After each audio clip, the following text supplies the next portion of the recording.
Greetings nerdy list aficionados and welcome back to Top 10 Nerd. Today, more powers, but this time heroes who have them and hate them. Not all powers are a blessing, or at least aren't viewed that way by the people who have them. I'm Sasha and these are the top 10 superpowers superheroes have that they wish they didn't. Let's get started.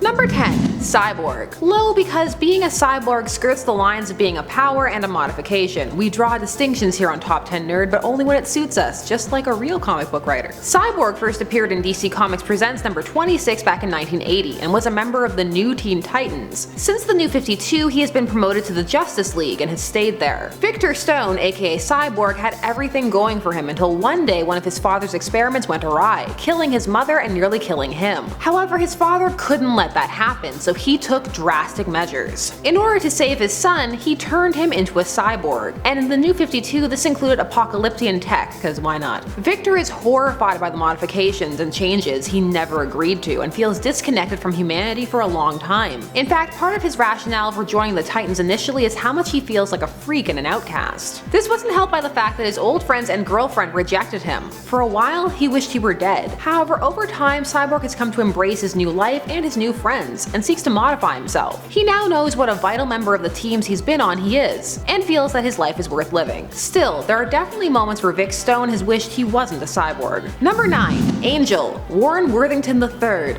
But only in certain versions. Angel is one of the original X-Men, debuting in the X-Men number 1 back in 1963. Now, Angel has changed a lot over time, including the drastic 90s Archangel story arc, which occurred largely because the writers themselves, wait for it, felt he was a Mary Sue. However, one thing that has come through in adaptation especially is Angel's resentment over his wings, and how they have made him separate from the rest of society and his family. Now, in the 90s animated series, this self-hatred was actually how he became Archangel. In that series, Angel was one of the mutants who went and sought out a cure, only for it to be revealed that the cure was a fake, a front so that Apocalypse could fashion his horsemen. This of course led to Warren becoming deaf, and he ended up worse off than when he started. And of course, X-Men The Last Stand. A lot was happening in that movie and Angel had a plot in it too. Despite consistently being on the greatest X-Men of all times list, Angel flies under the radar for a lot of people. Pun fully intended. Number 8. Beast. Let's keep going with the X-Men and another original member, though classic Beast bore little resemblance to the Beast of today. Initially, he was a man who was slightly misshapen and monkeyish.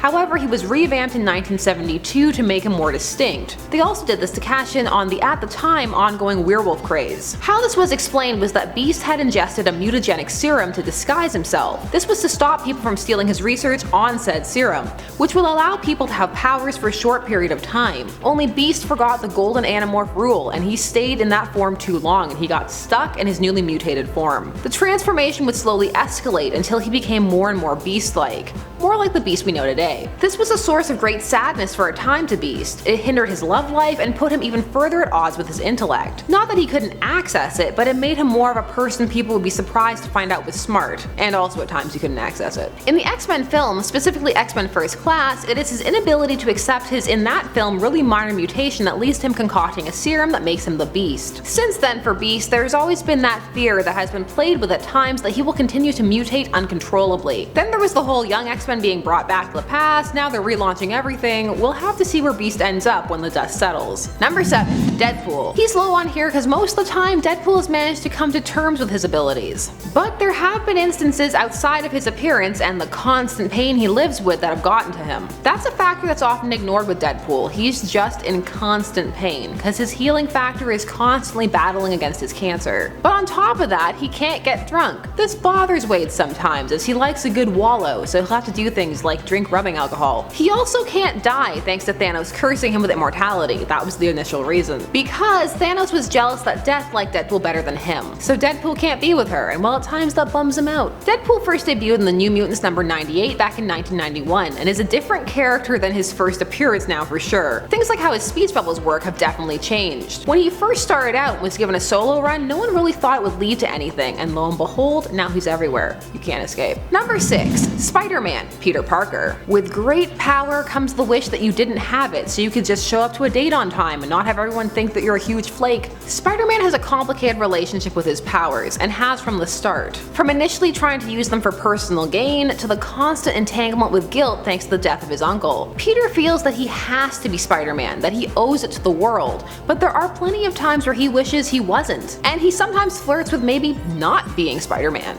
But he goes back, he can't resist. Peter isn't disgusted by his specific power set or anything like that. It's more that he laments that how because of it and his subsequent superheroing, he really has a hard time maintaining a hero-life balance. His reputation as Peter is often in the toilet because of the sacrifices he makes as Spider-Man, and the city hates him half the time because of that targeted smear campaign. Spider-Man has it rough. I would not want to be Spider-Man. Number 5. Mr. Immortal. Now, Mr. Immortal has turned around on his powers and found a use for them, often in a very dark humor fashion. It's very morbid. He first appeared in West Coast Avengers Volume 2, number 46 back in 1989, and he is genuinely immortal. He can't die. He really can't, and he can regenerate from pretty much anything, and it usually takes a max of about 10 minutes. He discovered this because he was actually trying to commit suicide and found he couldn't. This was a source of great sadness for him for a while, until he decided to make lemonade out of lemons and demons being bound to you since birth. So now he fights crime and battles existential dread about the fact that he is going to be one of the last things left when the universe ends. Fun times. Also, he can't see his loved ones again. Really depressing. Number 4.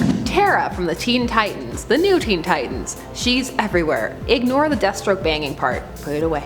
Also, the fact that that was better handled in the 80s, I'll never be over that. So TERRA has a very different comic origin from other adaptations. Except for Teen Titans The Judas Contract, but we don't talk about that. So in the 2003 Teen Titans, TERRA has very little control over her powers, and the shame of it all is what causes her to partner up with Slade, aka Deathstroke, who we couldn't call Deathstroke because they felt it was too violent for a kids show. So TERRA's hatred of herself and her abilities leads to her betraying the team, and ruining some of the friendships she had developed, except for Beast Boy. He is ride or die. You can play around with TERRA a decent amount as a character because she was a character designed to die, so there's a lot of wiggle room there. That's right, the creative team admitted when they made her, they were always intending to kill her. Number 3. The Hulk. Again, classic Hulk. This is part of his struggle. Bruce Banner hates being the Hulk for obvious reasons at the start. This is because the Hulk is an unstoppable killing machine who oftentimes murdered innocents in a haze of rage. He was for a time uncontrollable and cannot be reasoned with. The thinking, rational Hulk would come later. So yeah, Bruce hated being the Hulk, and he especially hated being tricked into transforming into it.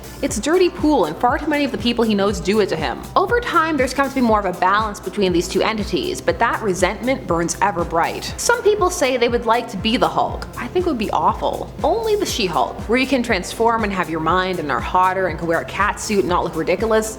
Yeah.